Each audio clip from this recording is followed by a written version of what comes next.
reflection on the Philippines and the nature of goodness. In encountering many Filipinos, one quickly notices a pattern. They are often warm, friendly, and socially agreeable. On the surface, these traits create an impression of goodness, a politeness that gives the appearance of virtue. However, deeper interaction reveals something far more complex and troubling: a widespread inability to engage in critical reasoning, to understand nuance, and to separate emotional hurt from objective truth.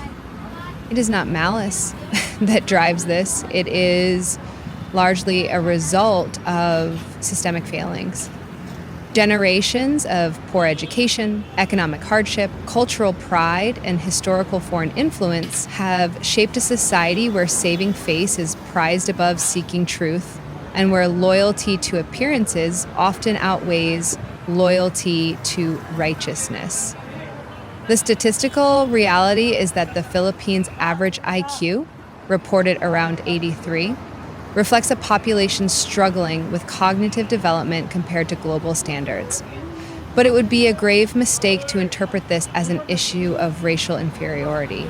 It is instead an indictment of circumstance, of poor nutrition, poor education, and stunted opportunities.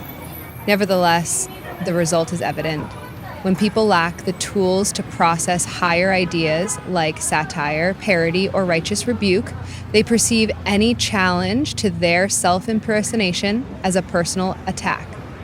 Instead of seeking understanding, they react defensively with accusations and moral condemnation.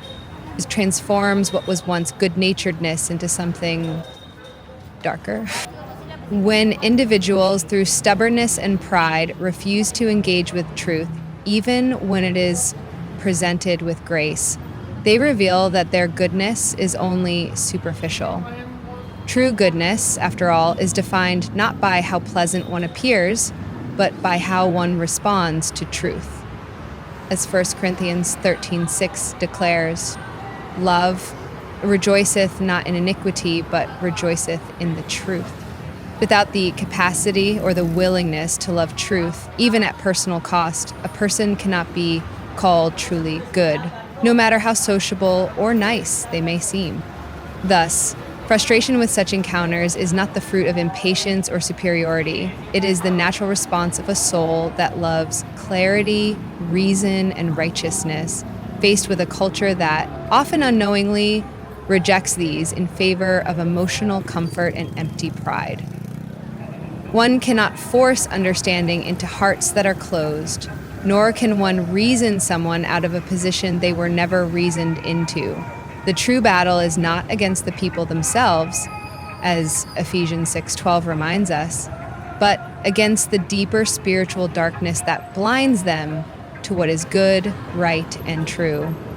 We are called to speak truth plainly, even knowing that many will not hear.